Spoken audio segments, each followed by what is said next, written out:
नमस्कार, जय हिंद। स्वागत है एक बार पुनः आप सभी का डेली करंट अफेयर्स के आज के इस क्लास में। 22 जून 2025 से संबंधित करंट अफेयर्स के प्रश्नों को आज आप देखेंगे, जिसमें बिहार राष्ट्रीय अंतर्राष्ट्रीय तीनों खबरों का संकलन होगा और बिहार के प्रतियोगी परीक्षाओं के संदर्भ में ये तमाम जानकारी हमेशा की तरह हम विस्तृत तौर पर देखने वाले हैं। तो पूरे क्लास को ध्यानपूर्वक देखिएगा। अच्छा, जो भी पहली बार यहां पर हमसे जुड़े हैं, आपको पूरी निरंतरता के साथ डेली बेसिस पर इस क्लास को फॉलो करना है।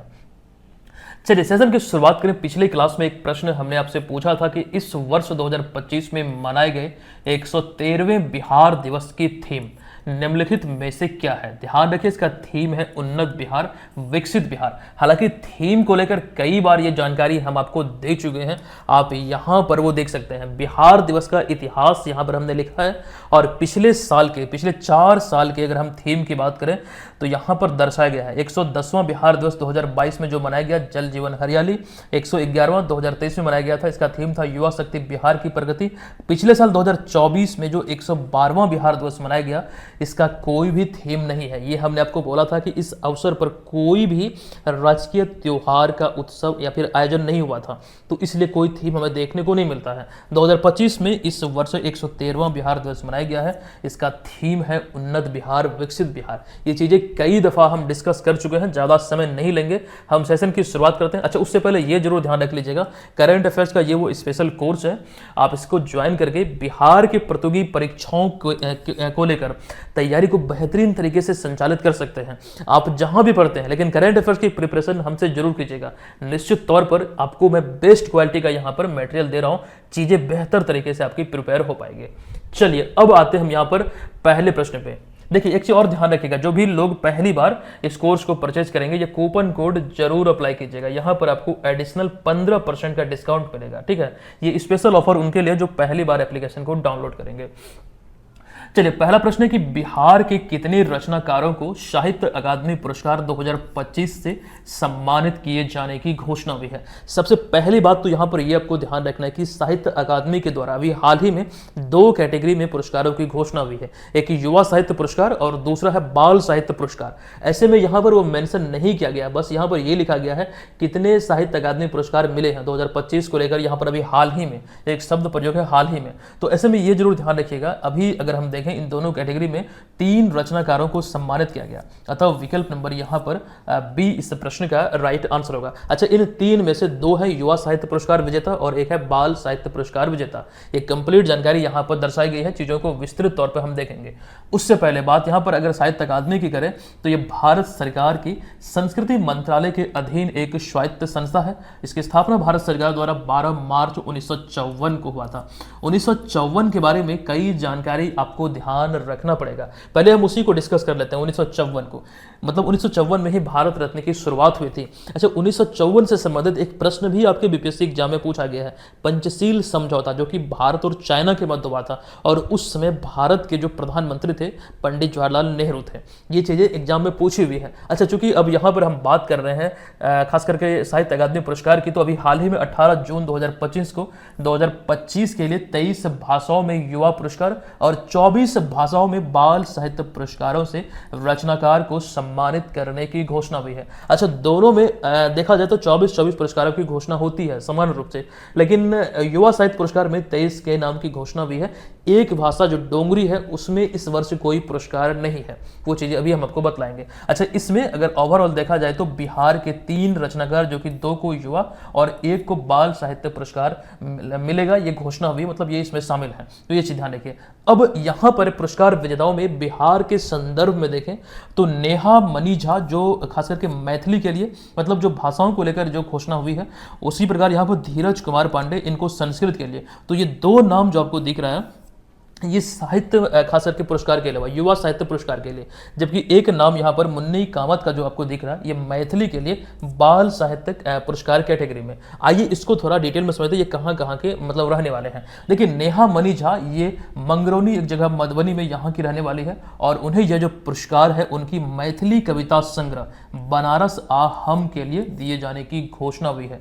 उसी प्रकार से धीरज कुमार पांडे के बारे में ध्यान रखिए, कामेश्वर सिंह दरभंगा संस्कृत विश्वविद्यालय में ये दर्शन शास्त्र के विभागाध्यक्ष हैं और उन्हें यह पुरस्कार उनकी पुस्तक, इस पुस्तक का नाम है परिभाषिक शब्दावरस्यम, ये इनकी रचना, इनको लेकर दिए जाने की घोषणा हुई है। थोड़ा बड़ा नाम है लेकिन जरूर ध्यान रखिएगा। मुन्नी कामत की बात करें तो ये आपको ध्यान रखना है, फुलफरास मधुबनी की रहने वाले, दोनों यहाँ पर नेहा मनी झा और ये मुन्नी कामत दोनों मधुबनी की रहने वाली हैं और उन्हें यह जो पुरस्कार है उनकी उन्हें जो बाल साहित्य पुरस्कार मिलने की घोषणा हुई है, बाल कथा संग्रह चुक्का के लिए दिए जाने की घोषणा हुई है। इनकी रचना का नाम है चुक्का। अच्छा, इन सारे चीजों को यहाँ पर आपके बीच हमने रखा है, ये तो बिहार के संदर्भ में जरूर इसे पढ़ लीजिएगा। और यहाँ पर देखिए युवा साहित्य पुरस्कार विजेता 2025 की अगर हम बात करें, ऐसे तो यहाँ पर 23 भाषाओं को लेकर घोषणा हुई है। आप खास करके जो साहित्य अकादमी का ऑफिशियल वेबसाइट है वहां पर जाके इसको पढ़ सकते हैं। लेकिन मुझे जो इंपॉर्टेंट लगा है, जो एग्जाम पर्पज से मेरे दृष्टिकोण से सफिशिएंट है, वो केवल इतने भाषा को ध्यान में रखेंगे तो काम आपका चल जाएगा। लेकिन फिर भी मैं आपको सजेस्ट करूंगा कि अगर आपको पढ़ना है तो साहित्य अकादमी के वेबसाइट पर जाइएगा, वहां पर पूरी सूची मिल जाएगी।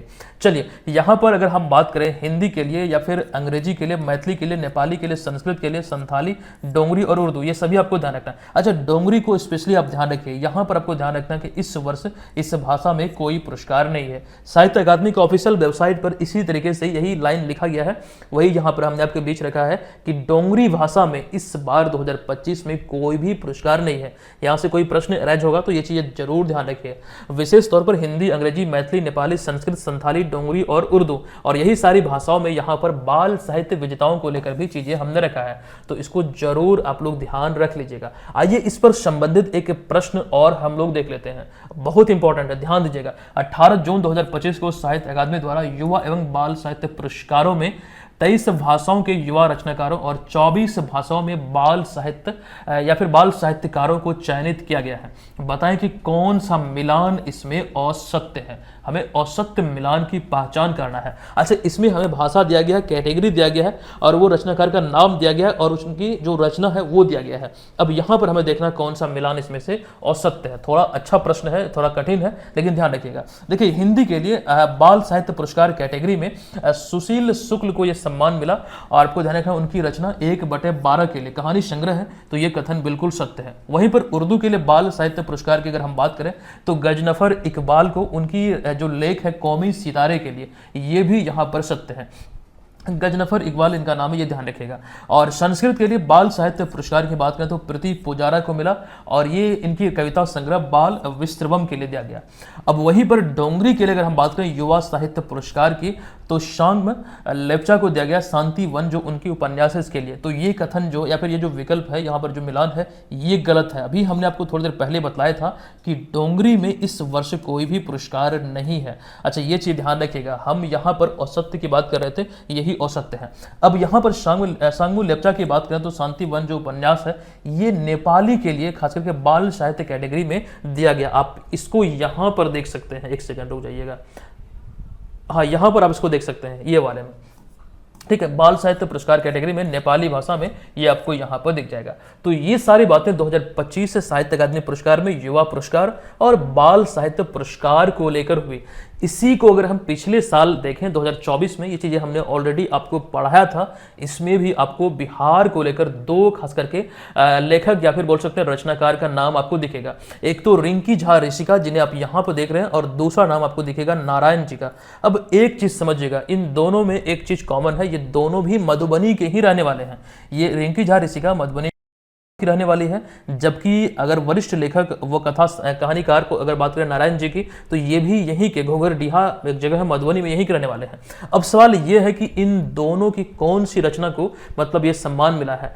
तो रिंकी झा ऋषिका की जो उनकी कविता संग्रह है नदी घाटी सभ्यता के लिए साहित्य अकादमी युवा पुरस्कार मिला था। और वहीं पर नारायण जी की बात करें तो उनकी जो बाल कथा संग्रह अनार, इसके लिए इन्हें बाल साहित्य पुरस्कार से सम्मानित किया गया था। तो पिछले साल इन दोनों कैटेगरी में एक एक पुरस्कार बिहार को मिला था। अच्छा, बिहार की बात हो रही है तो बिहार जीके यानी कि बिहार समान अध्ययन को लेकर बहुत सारे लोग पिछले कई दिनों से, कई महीनों से डिमांड कर रहे थे। हालांकि इसका नोट्स भी हमने आपको प्रोवाइड किया दिया है, लेकिन बहुत लोग डिमांड कर रहे थे कि सर इसका टेस्ट सीरीज लाइए, टेस्ट सीरीज लाइए। तो इस दिशा में हमने एक पहल करते हुए एप्लीकेशन पर इसका टेस्ट सीरीज लॉन्च किया है। पूरी प्रॉपर वे में हम शुरू से शुरू करेंगे, यानी कि प्राचीन भारतीय इतिहास में हम देखेंगे, पहले टॉपिक से शुरू करेंगे। अच्छा, एक चीज ये ध्यान रखिएगा, स्पेशली आप लोगों को जो खास करके बिहार की प्रतियोगी परीक्षाओं में लगे हुए हैं, आपको बता दूं ये पूरा का पूरा जो सिलेबस है बिहार जीके का वो सभी के लिए निःशुल्क रहेगा। आप एप्लीकेशन पे जाइए, टेस्ट सीरीज वाले सेक्शन में आपको दिखेगा, वहां पे कुछ भी पे करने की जरूरत नहीं है। वो ऑलरेडी आपके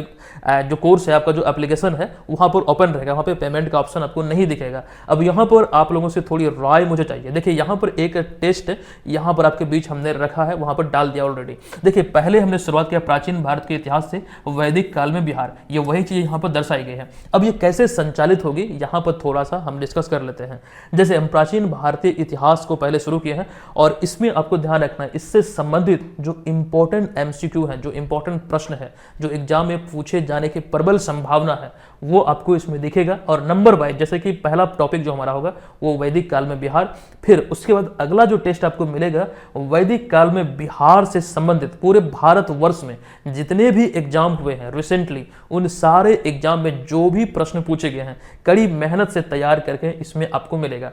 मतलब वो चीज यहाँ पर दर्शाई भी रहेगी कौन से एग्जाम में किस वर्ष पूछा गया है, चाहे वो यूपीएससी का हो, चाहे वो बीपीएससी का हो, या फिर यूपी पीसीएस का हो, कहीं का भी कोई भी एग्जाम हो, एसएससी, सीजीएल, एनटीपीसी, कोई भी हो, वो सभी यहाँ पर आपको देखने को मिलेगा। और ये बड़ी मेहनत से आप लोगों के लिए तैयार हो रहा, आप लोग भरपूर लाभ उठाइएगा। अब यहाँ पर थोड़ा सा बात यह भी है कि इसको हम लोग संचालित कैसे करेंगे। देखिए इसके लिए हमने एक फॉर्मेट तैयार किया है, पूरी की पूरी खास करके जो टॉपिक है, जैसे प्राचीन भारतीय इतिहास की बात करें, पूरे हम लोग बिहार जीके को कवर करेंगे, शुरुआत में प्राचीन बिहार को, तो उसमें जितने भी टॉपिक हैं, ठीक है, सभी का एक फॉर्मेट आपको मिलेगा टेलीग्राम पर। टेलीग्राम का आप लोग ज्वाइन कर लीजिएगा, हालांकि वो एप्लीकेशन पे भी मिल जाएगा। तो पूरे फॉर्मेट वहां पर आपको, मतलब इस वीडियो क्लास के माध्यम से या फिर उस फॉर्मेट में भी डेट मेंशन रहेगा, आपको बताया जाएगा कब कौन सा टॉपिक आपको पढ़ना है, और उसके बाद आपको एप्लीकेशन पे आके यहाँ पर टेस्ट देना है। तो जो लोग डेडिकेटेड रूप से बिहार जीके की प्रिपरेशन करना चाहते हैं, इसमें जरूर ज्वाइन कीजिएगा, निःशुल्क है आप सभी के लिए। अच्छा, कोई राय देना चाहते हैं, कोई सुझाव है आप सभी के पास इससे संबंधित, आप लोग जरूर बताइएगा। अच्छा, ये सभी चीजें आपको ऑनलाइन मोड में ही मिलेगा, एप्लीकेशन पे टेस्ट फॉर्मेट में ही, इसका पीडीएफ फिलहाल आप लोगों को नहीं मिलेगा, ये चीज ध्यान रखिएगा। अब यहां पर हम आते हैं अब यहां पर अगले प्रश्न पे। तीसरा प्रश्न है कि वर्ष 2025 में वर्ल्ड इकोनॉमिक फोरम यानी कि WEF द्वारा जारी ऊर्जा संक्रमण सूचकांक यानी कि एनर्जी ट्रांजिशन इंडेक्स में भारत को कौन सा स्थान प्राप्त हुआ है। देखिए भारत को इसमें 2025 में 71वां स्थान मिला है, यानी कि विकल्प नंबर सी इस प्रश्न का राइट आंसर यहां पर हो जाएगा। यह रिपोर्ट वर्ल्ड इकोनॉमिक फोरम यानी कि WEF द्वारा वार्षिक रूप से जारी की जाती है, और ये जो रिपोर्ट है ये इसका नाम क्या है, ऊर्जा संक्रमण सूचकांक यानी कि एनर्जी ट्रांजिशन इंडेक्स। तो इसमें देशों को उनकी ऊर्जा प्रणालियों की सुरक्षा, समावेशिता और पर्यावरणीय स्थिरता के आधार पर रैंक दिया जाता है। किसी भी रैंक को अगर हम देखें तो उसके कुछ पैमाने होते हैं जिस आधार पर ये आकलन होता है और ये निर्धारित होता है कौन सा रैंक दिया जाएगा। तो फिलहाल ये ध्यान रखें। अब इंपॉर्टेंट जो पॉइंट है 2025 में जो ये रिपोर्ट आई है, भारत को 118 देशों में इस सूची में 71वां स्थान मिला है। हालांकि भारत पिछले साल इस रिपोर्ट में 63वें स्थान पर था, इस बार इसमें हमें गिरावट देखने को मिला है, ये चीज ध्यान रखिएगा। 2024 में 63वें स्थान पर था। अब रिपोर्ट के आधार पर कई और भी पॉइंट है, जैसे कि भारत ने ऊर्जा दक्षता, नवीनकरणीय ऊर्जा निवेश और ग्रिड मजबूती में सुधार दिखाया है, लेकिन कार्बन उत्सर्जन और कोयले पर निर्भरता भारत के लिए चिंता का विषय है। कार्बन उत्सर्जन जो खास करके अगर हम इसकी बात करें, भारत सरकार ने यूं ही नहीं 2070 इसका नेट जीरो का लक्ष्य निर्धारित किया है। कई सारी चुनौतियां हैं इस दौरान, मतलब इसे लक्ष्य को हासिल करने में, तो एक खास करके चिंता का विषय है ये। तो ये चीज यहाँ पर हमने दर्शाया है। अब एक ये समझिएगा, इस सूचकांक में अगर हम चूंकि सूचकांक की बात करें तो इतना डिटेल में इसमें हम नहीं जाएंगे। यहाँ पर सूचकांक में अगर हम शीर्ष देशों की बात करें तो 3 देशों में, जो खास करके 3 देश हैं, इसमें स्वीडन, डेनमार्क और फिनलैंड है, 3 देशों में जो शीर्ष देश है। अब स्वीडन को लेकर भी एक चीज समझिएगा कि स्वीडन लगातार 6 वर्षों से यानी कि 2019 से अब तक ऊर्जा संक्रमण सूचकांक यानी कि एनर्जी ट्रांजिशन इंडेक्स में शीर्ष पर बना हुआ है। तो अपने आप में भी ये एक इंपॉर्टेंट पॉइंट है, इंपॉर्टेंट टॉपिक है, ये ध्यान आप लोग रखिएगा। अब चूंकि बात यहां पर हो रही है विश्व आर्थिक मंच की यानी कि WEF अर्थात वर्ल्ड इकोनॉमिक फोरम की स्थापना हुई थी 1971 में। कब? तो 1971 में। मुख्यालय कहाँ पर है? तो जेनेवा स्विट्जरलैंड में, दरअसल एक जगह है कोलोन जेनेवा में, यहाँ पर इसका मुख्यालय है। तो फिलहाल इतनी बातें यहाँ पर आपको ध्यान रखना चाहिए। अब एक और प्रश्न इंटरनेशनल बिग कैट अलायंस से संबंधित, बहुत ही इंपॉर्टेंट। देखिए, इंटरनेशनल बिग कैट अलायंस की पहली असेंबली बैठक अभी हाल ही में कहाँ आयोजित हुई है, जिसमें दुनिया के 7 मुख्य बड़ी बिल्ली प्रजातियों के संरक्षण पर वैश्विक सहयोग की रूपरेखा तय की गई। ये अभी हाल ही में कहाँ पर आयोजित हुई है? असेंबली बैठक है, ये पहला संस्करण है, पहला एडिशन है इसका। अच्छा, इंटरनेशनल बिग कैट अलायंस जो है ये भारत सरकार की पहल है। ये चीजें हमने डिस्कस किया है, पुनः से देखेंगे।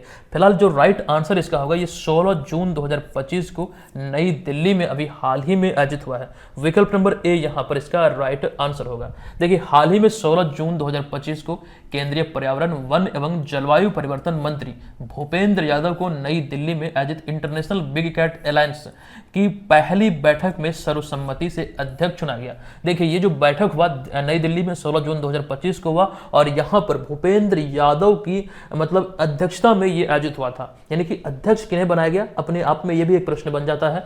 तो पहले जो अध्यक्ष बने भूपेंद्र यादव बने इसके इंटरनेशनल बिग कैट अलायंस के, अर्थात इनकी ही अध्यक्षता में 7 बड़ी बिल्ली प्रजातियों, जिसमें tiger, lion, leopard, snow leopard, cheetah, jaguar और प्यूमा के वैश्विक संरक्षण, बिल्ली की जो 7 बड़ी प्रजातियां जो आप यहाँ पर तस्वीर में भी देख रहे हैं, इनके संरक्षण पर रणनीति को लेकर चर्चा हुई, और इस बैठक में 9 देशों के प्रतिनिधियों ने भाग लिया था। यह चीज ध्यान रखिए।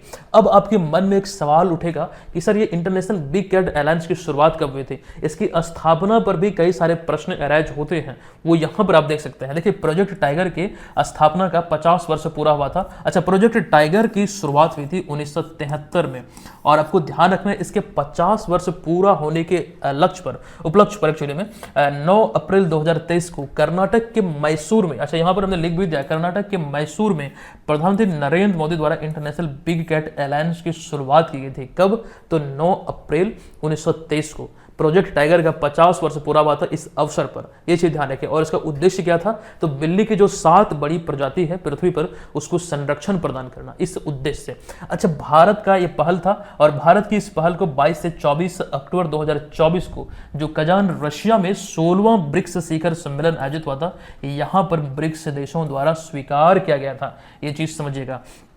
अच्छा, एक जानकारी यहाँ से अतिरिक्त निकलकर ये आता है, और यहाँ पर ये आपको ध्यान रखना हर हाल में। देखिए, ये पहला ऐसा सम्मेलन था जो 16वां ब्रिक्स शिखर सम्मेलन की हम बात कर रहे हैं, इसकी यहाँ पर हमने एक अतिरिक्त पॉइंट लिखा है कि इस सम्मेलन में, यानी कि इसमें ब्रिक्स समूह का विस्तार हुआ, और नए सदस्यों में मिस्र, इथोपिया, ईरान और संयुक्त अरब अमीरात इसमें शामिल हुआ था। ये चीजें ध्यान रखिए। हालांकि 2 देशों ने, अर्जेंटीना और सऊदी अरेबिया ने इसमें शामिल होने का जो प्रस्ताव है उसे नकार दिया था। तो ये चीज ध्यान रखिए। अभी ब्रिक्स देशों में अगर हम सदस्य देशों की बात करें तो 10 सदस्य देश हैं और 10 इसका पार्टनर देश है। तो ये चीज ध्यान रखिए। अच्छा, पार्टनर देश में खास करके अभी हमने 2-3 दिन पहले ही जानकारी दिया है, वो चीजें आपको मुझे बताना है कि उसका राइट आंसर क्या होगा। जबकि ब्रिक्स देशों में जो नया देश है वो है इंडोनेशिया, ठीक है। जो इसका पार्टनर, जो साझेदार देश है, उसको लेकर बताइएगा नया साझेदार देश अभी हाल ही में कौन बना है।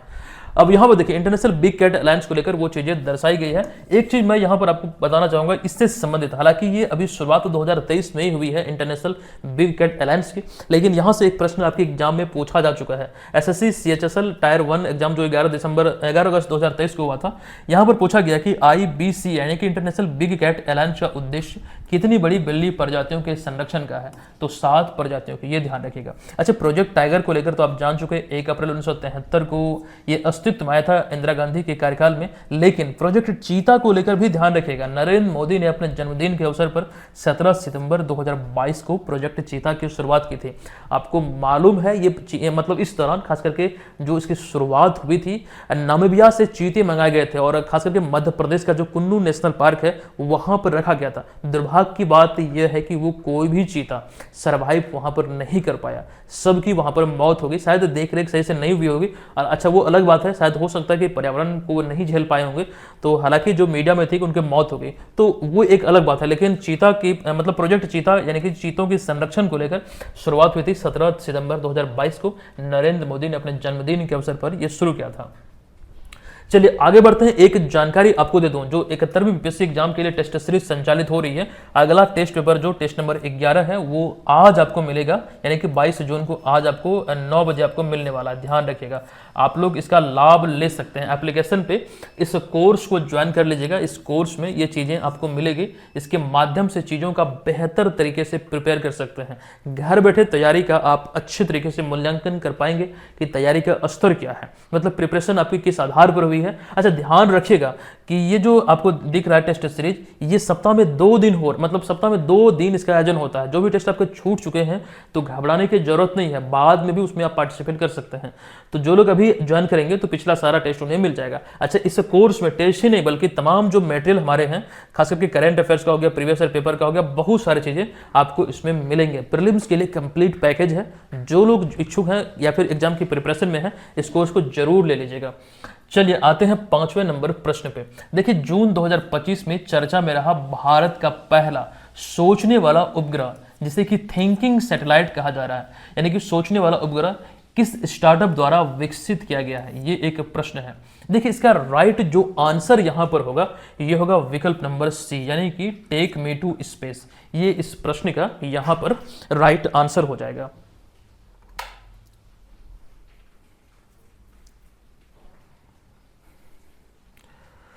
चलिए आइए इसको लेकर चीजों को हम देखते हैं। जो इंपॉर्टेंट पॉइंट आपके बीच हमने रखा है, देखिए, take me to space Hyderabad स्थित एक भारतीय स्टार्टअप है।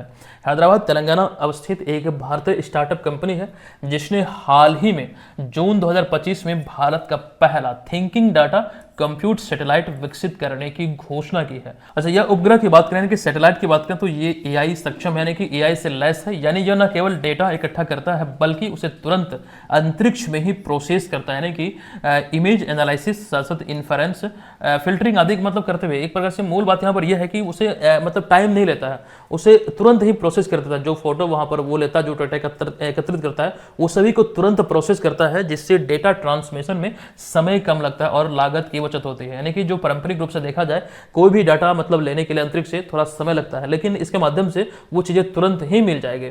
ठीक है, ये बहुत कारगर साबित होने वाला है। अब यहाँ पर एक चीज ये ध्यान रखिएगा, यह पहल भारत को एडवांस सैटेलाइट कंप्यूटिंग और एआई इन स्पेस टेक के क्षेत्र में नया मुकाम दिला सकती है। ये घोषणा अभी हाल ही में हुई है। अच्छा, एक बात और इंपॉर्टेंट यहां से निकल कर आती है कि इसे इसरो की सहायता से वर्ष 2026 की शुरुआत में लॉन्च करने की योजना है। फिलहाल इस समय तक ये बातें कही जा रही है। अच्छा, इसे अभी आधिकारिक नाम नहीं दिया गया है, लेकिन इसे मीडिया में इंडिया फर्स्ट थिंकिंग सैटेलाइट, यानी कि भारत का पहला सोचने वाला उपग्रह कहा जा रहा है। अच्छा, भारत इसमें अभी हाल ही में मतलब ये सारी चीज निकल कर आई है, तो भारत हाल ही में इसमें कदम रखे। लेकिन अमेरिका का जो अंतरिक्ष एजेंसी है नासा, इसके अतिरिक्त चाइना और यूरोप की अंतरिक्ष एजेंसियां, जो खास करके चाइना की अंतरिक्ष एजेंसी का नाम है CNSA, यूरोप की ESA, ये सभी पहले से इस प्रकार के ऑनबोर्ड, खास करके ऑनबोर्ड इंटेलिजेंस सैटेलाइट सिस्टम पर कार्य कर रही है। जो इस प्रकार के मतलब चीजों को लेकर जो खास करके उद्देश्य हमने बताया, ये पहले से ही कार्य में लगी हुई है, संलग्न है।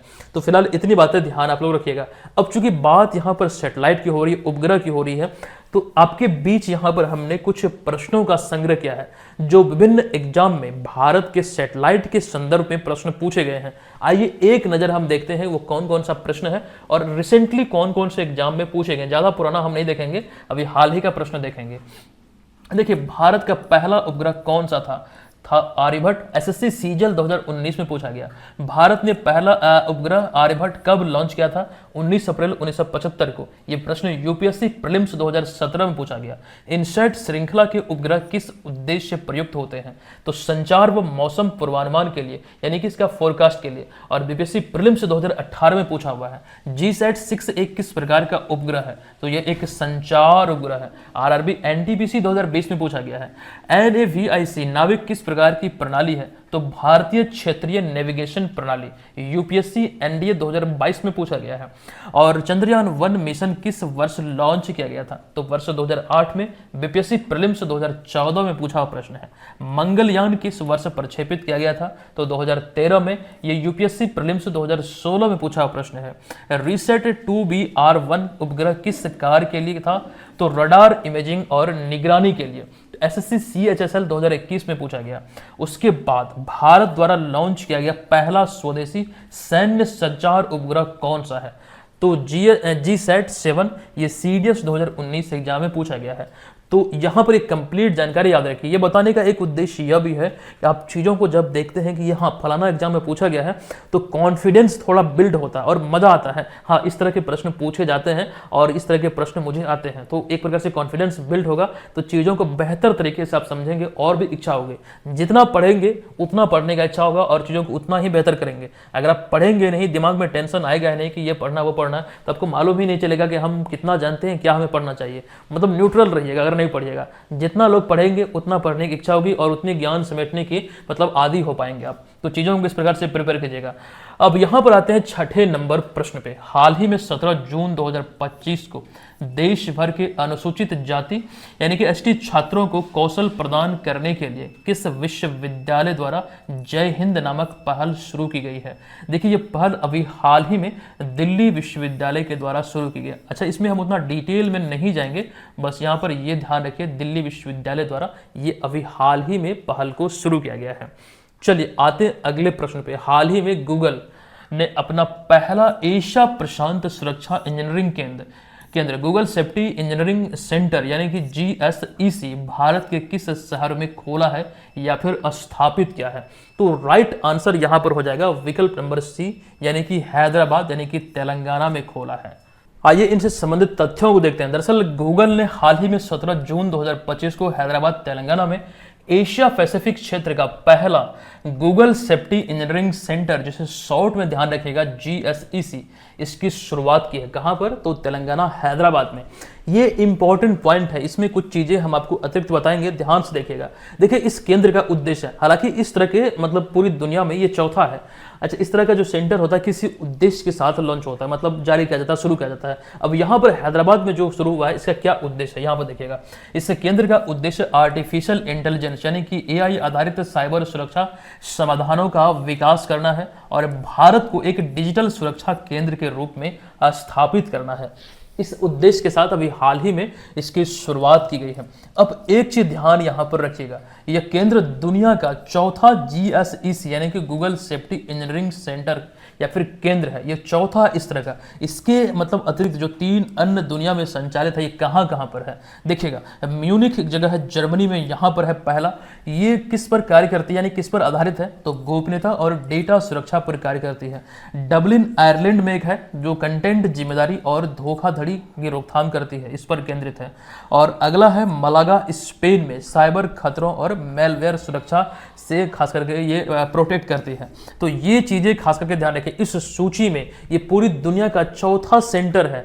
भारत के लिए कहने कहीं गर्व की बात है। एक प्रकार से बोल सकते हैं कि मतलब भारत इतनी मतलब आबादी वाला देश है और यहाँ पर ऐसे पहले होना चाहिए। इतनी मतलब लेट से हो रहा है, ये तो पहले होना चाहिए। AI की दुनिया है और AI की दुनिया में बहुत सारे धोखाधड़ी खुलेआम हो रही है। इसी चीज को खास करके रोकने के प्रकार से प्रयास करेगा। एक डिजिटल केंद्र के रूप में ये कार्य करेगा, एक मंच के रूप में कार्य करेगा। देखिए, वो चीज यहाँ पर भी हमने लिखा कि भारत डिजिटल अर्थव्यवस्था में तेजी से आगे बढ़ रहा है, जहां हाल ही के वर्षों में साइबर हमलों की आशंका भी बढ़ी है। परिणाम तो यही रहा कि यह बढ़ा है और इस संदर्भ में गूगल का यह जो कदम है भारत को एक वैश्विक साइबर सुरक्षा हब बनाने की दिशा में मजबूत माना जा रहा है। एक मील का पत्थर यहां पर साबित होगा। तो फिलहाल इतनी बातें ध्यान रखेगा। ये तो इंपॉर्टेंट है ही, चूंकि ये इंपॉर्टेंट है तो ये भी जरूर आपको ध्यान रखना है कि 3 पहले से कहां पर संचालित है। चलिए आते हैं अगले प्रश्न पे। देखिए, 8वां प्रश्न है कि हाल ही में 2025 में प्रधानमंत्री नरेंद्र मोदी द्वारा क्रोएशिया की ऐतिहासिक यात्रा के संदर्भ में निम्नलिखित में से कौन सा कथन सही है? ध्यान रखिएगा, अभी हाल ही में 3 देशों की यात्रा पर थे नरेंद्र मोदी और ऐसे में ये प्रश्न हमने आपसे पूछा क्रोएशिया के संदर्भ में, क्रोएशिया की ऐतिहासिक यात्रा के संदर्भ में कौन सा कथन यहां पर सही है? देखिए, पहला कथन है यह भारत और क्रोएशिया के बीच किसी भी भारतीय प्रधानमंत्री की पहली आधिकारिक यात्रा थी। यह कथन बिल्कुल सत्य है। हालांकि क्रोएशिया के अतिरिक्त साइप्रस के जो दौरे पर थे, जहां पर नरेंद्र मोदी को सम्मानित किया गया साइप्रस के सर्वोच्च सम्मान से, यह भी किसी प्रधानमंत्री का, भारतीय प्रधानमंत्री का पहला दौरा था। हालांकि प्रश्न यहां पर क्रोएशिया के संदर्भ में है तो ये इसका राइट आंसर हो जाएगा, मतलब ये सही है। अच्छा, कुछ और भी विकल्प है, हमें यहाँ पर ये फाइनली ये सिलेक्ट करना है। यहाँ पर पहले हम देखते हैं कौन कौन सा सही है। अगला विकल्प है यहाँ पर कि इस यात्रा के दौरान भारत और क्रोएशिया ने मुक्त व्यापार समझौते यानी कि FTA पर हस्ताक्षर किए हैं। तो यहां पर देखिए इस तरह का समझौता नहीं हुआ कोई, तो ये कथन यहां पर असत्य है। अच्छा, अगला एक और है कि इस यात्रा पर नरेंद्र मोदी के साथ डोनाल्ड ट्रंप भी गए हैं। देखिए ये जो कथन है ये भी असत्य है। हमें सत्य की पहचान करना था, केवल एक यहाँ पर सत्य है, ये वाला। तो विकल्प नंबर ए इस प्रश्न का राइट आंसर होगा। इसका जो आंसर है यह है विकल्प नंबर ए। हाँ, चलिए, प्रधानमंत्री नरेंद्र मोदी हाल ही में 15 से 19 जून 2025 तक 3 देशीय दौरे पर थे। ये 4 दिवसीय दौरा था, 15-16, 4 दिवसीय नहीं बल्कि 5 दिवसीय, 15, 16, 17, 18, 19। तो यहाँ पर इस दौरान वे 15 से 16 जून तक, यानी कि पहले साइप्रस दौरे पर थे और फिर 16 से 17 जून 2025 तक कनाडा दौरे पर, फिर 18 जून को क्रोएशिया दौरे के साथ उनकी इस यात्रा का समापन होता है। और ऐसे में यहाँ पर पॉइंट निकल कर आता है कि प्रधानमंत्री नरेंद्र मोदी साइप्रस और क्रोएशिया की आधिकारिक यात्रा करने वाले पहले प्रधानमंत्री बने हैं, पहले भारतीय प्रधानमंत्री बने हैं। इंपॉर्टेंट पॉइंट है। हालांकि क्रोएशिया में जब इन्हें सम्मान मिला, ये चीजें हम आपको पढ़ा चुके हैं, बतला चुके हैं, लेकिन फिर भी यहाँ पर पूरी जानकारी हमने आपको दिया, ध्यान रखिएगा। अच्छा, 2025 में आइए इसको लेकर डिटेल में समझते हैं कि 2025 में अब तक कितने देशों ने नरेंद्र मोदी को सर्वोच्च सम्मान से सम्मानित किया है। तो 3 देशों ने, ये देश हैं श्रीलंका, मॉरिशस और साइप्रस। ये 3 देश हैं और ऐसे में ध्यान यहाँ पर रखिएगा, इन तीनों देशों में अगर हम श्रीलंका की बात करें तो 5 अप्रैल 2025 को ये मित्र भूषण पुरस्कार से नरेंद्र मोदी को सम्मानित किया गया था। फिर मॉरिशस द्वारा उनके जो सर्वोच्च सम्मान है grand commander of the order of star and की ऑफ द इंडियन ओशियन, ये 12 मार्च 2025 को सम्मानित किए गए थे। और साइप्रस में भी हाल ही में सर्वोच्च सम्मान मिला है, जो तस्वीर भी यहाँ पर आप देख रहे हैं, grand cross of the order of Makarios, ये 6 जून 2025 को, एक सेकेंड, यहाँ पर 6 जून नहीं बल्कि यहाँ पर आपको ध्यान रखना 16 जून होगा, ये गलत लिखा गया है। 16 जून 2025 को ये सम्मान इन्हें मिला है, क्योंकि यहाँ पर 15 से 16 जून तक की साइप्रस दौरे पर था, 16 जून को इन्हें ये सम्मानित किया गया। इसको सुधार कर लीजिएगा, यहाँ पर 6 नहीं बल्कि 16 होगा। पीडीएफ में मैं इसको सुधार दूंगा। चलिए आते हैं अगले प्रश्न पे कि हाल ही में भारत के किस एनिमेशन फिल्म ने फ्रांस में आयोजित एनएसी इंटरनेशनल एनिमेशन फेस्टिवल 2025 में सर्वश्रेष्ठ कमीशन फिल्म के लिए जूरी सम्मान प्राप्त किया है। इस प्रश्न का जो राइट आंसर है, इस फिल्म का नाम, एनिमेशन जो फिल्म है इसका नाम एक्चुअली में क्या है, ध्यान रखिए, इसका नाम है देसी ऊन, यानी कि विकल्प नंबर सी इस प्रश्न का यहाँ पर राइट आंसर हो जाएगा। देखिए यहाँ पर उसके बारे में कंप्लीट इंफॉर्मेशन दी गई कि देशी ऊन एक भारतीय एनिमेशन फिल्म है जिसे प्रसिद्ध एनिमेशन निर्देशक सुरेश एरियात द्वारा निर्देशित किया गया। नाम इंपॉर्टेंट है, सुरेश एरियात द्वारा इसे निर्मित किया गया है। यह फिल्म भारत की पारंपरिक ऊन शिल्प, चरखा, ग्रामीण कारीगरी और देशी तकनीकों पर आधारित है। मतलब इसी के इर्द गिर्द कहानी घूमती है। दरअसल फिल्म में भारतीय चरवाहों और कारीगरी की कहानियों को कलात्मक ढंग से प्रस्तुत किया गया। कहीं ना कहीं ये भारत के मतलब खास करके इस प्रकार के शिल्प पर केंद्रित है, इस प्रकार के कारीगरी पर केंद्रित है। अब यहाँ पर ध्यान रखिए, दरअसल इस फिल्म को हालिया फ्रांस में आयोजित NAC international animation film festival 2025 में सर्वश्रेष्ठ कमीशन फिल्म के लिए जूरी सम्मान से सम्मानित किया गया है। तो ये आपको ध्यान रखें, यही एक्चुअली प्रश्न में पूछा गया। अच्छा, ये सम्मान जो है ये भारत के लिए एक एनिमेशन उद्योग में ऐतिहासिक उपलब्धि मानी जा रही है। और ऐसा हम इसलिए बोल रहे हैं क्योंकि एनएसी फिल्म फेस्टिवल जो है ये एनिमेशन फिल्मों के लिए ये विश्व का सबसे बड़ा केंद्र है, सबसे बड़ा मंच है और प्रतिष्ठित मंच है। ये चीज़ यहाँ पर आपको ध्यान रखना है। एनएसी फिल्म फेस्टिवल की बात करें या फिर एनएसी इंटरनेशनल एनिमेशन फेस्टिवल की बात करें, शुरुआत हुई थी 1960 में और यह हर साल एनएसी एक जगह फ्रांस में यहीं पर आयोजित होती है। और इस फिल्म फेस्टिवल को या फिर इसे एनिमेशन का कांस फिल्म फेस्टिवल भी कहा जाता है। एनएसी फिल्म फेस्टिवल को कांस फिल्म फेस्टिवल कहा जाता है एनिमेशन का। तो ये चीज़ें यहाँ पर इंपॉर्टेंट हो जाती है।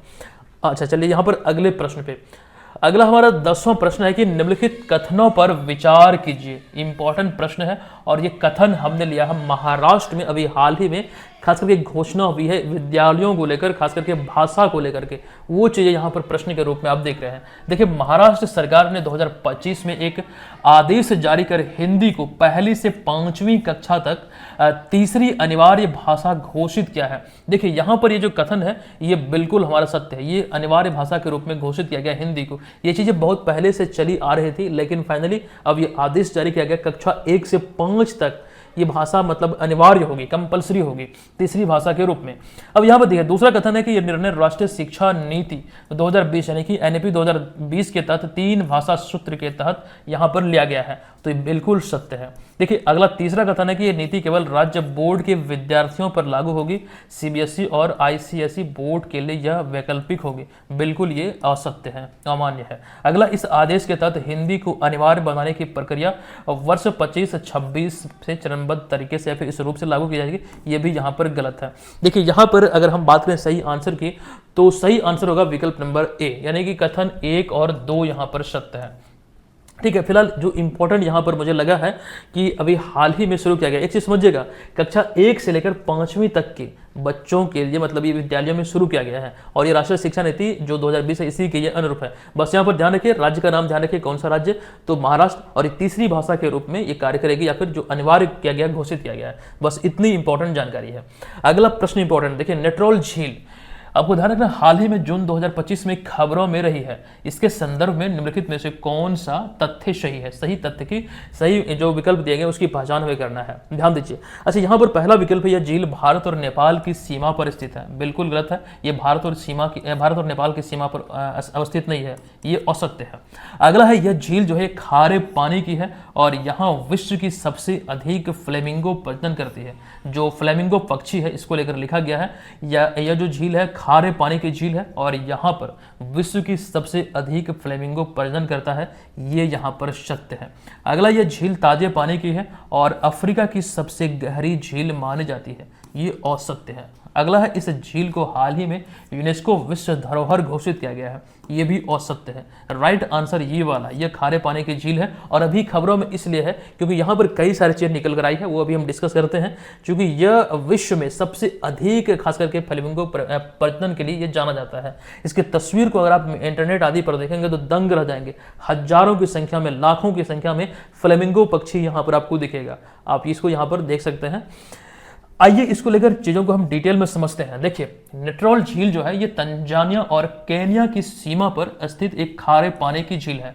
इसकी जलवायु और अत्यधिक क्षारीय पानी के कारण यहाँ पर जीवों का जीना मुश्किल होता है। इसके बावजूद यहाँ पर इसलिए हमने लिखा, हालांकि इसके बावजूद यह झील फ्लेमिंगो पक्षियों के लिए विश्व की सबसे बड़ी प्रजनन स्थली है। पूरी दुनिया में अगर हम देखें तो ये फ्लेमिंगो पक्षी का एक सबसे बड़ा घर है, यहीं पर ये प्रजनन करते हैं। अभी हाल ही में यानी कि जून 2025 में यह फिर से चर्चा में आई है क्योंकि तंजानिया सरकार ने इस झील पर सोडा एस या फिर इस झील के पास सोडा एस जो एक प्रकार का नमक होता है, ये निकालने की योजना फिर से शुरू की है। पहले भी ये शुरू हुई थी लेकिन अभी चर्चा में इसलिए है कि यहाँ पर ये सोडा एस निकालने की प्रक्रिया फिर से तंजानिया सरकार ने शुरू करने को लेकर घोषणा की है और इसका वैज्ञानिकों और पर्यावरणविदों ने विरोध किया है, कड़ा विरोध किया गया है।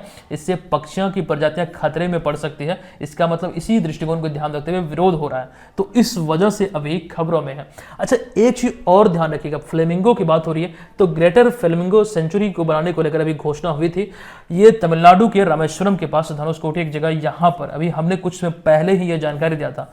दरअसल यह स्थल प्रवासी पक्षियों के लिए एक महत्वपूर्ण ठहराव है और ये विशेष रूप से ग्रेटर फ्लेमिंगो के लिए। तो ये घोषणा अभी हाल ही में हुई थी और ये कहाँ पर, तो तमिलनाडु के रामेश्वरम में। ये चीजें ध्यान रखिएगा, हमने आपको इसी सीरीज में पढ़ाया है, बताया है। चलिए आते हैं अगले प्रश्न पे। हाल ही में भारतीय प्रतिभूति और विनिमय बोर्ड यानी कि सेबी में किसे नए सचिव के रूप में नियुक्त किया गया है, जो 1 जुलाई 2025 को उनकी सेवानिवृत्ति के बाद मतलब अजय सेठ का स्थान लेंगे, यानी कि अजय सेठ की सेवानिवृत्ति के बाद स्थान लेंगे। तो राइट आंसर विकल्प नंबर बी, अनुराधा ठाकुर इसका करेक्ट आंसर हो जाएगा। तो आज का क्लास ये पर समाप्त होता है यहाँ पर। तो आज का क्लास यहाँ पर समाप्त होता है। 12 महत्वपूर्ण प्रश्नों का संग्रह आपके बीच हमने किया। ये आज के इस क्लास का प्रश्न है, जो आंसर आपको कमेंट बॉक्स में लिखना है, बताना राइट आंसर क्या होगा। अच्छा, जितने भी लोग घर बैठे एग्जाम की प्रिपरेशन में लगे हैं, हमारा करंट अफेयर्स का क्लास जरूर ले लीजिएगा। आप यहाँ पर तमाम चीजें बेहतर तरीके से प्राप्त कर पाएंगे, तैयारी आपकी बेहतर तरीके से होगी। और अगला जो टेस्ट पेपर है ये आज आपको शाम में मिलने जा रहा है। आप लोग 9 बजे निर्धारित समय पर इसमें जरूर पार्टिसिपेट कर लीजिएगा। निश्चित तौर पर यह आपको बहुत हेल्प करेगा। हजारों लोग इसमें जुड़े हुए हैं, आप भी इसमें जुड़कर अपनी तैयारी को बेहतर तरीके से संचालित कर सकते हैं। चलिए हम मिलते हैं आपसे नेक्स्ट वीडियो में। कोई जानकारी चाहिए इस कोर्स से रिलेटेड, कोई भी इंफॉर्मेशन, कोई भी शिकायत, कोई भी समाधान, आप हमें इस नंबर पे संपर्क कर सकते हैं। चलिए धन्यवाद, मिलते हैं नेक्स्ट वीडियो में, तब तक के लिए धन्यवाद, जय हिंद।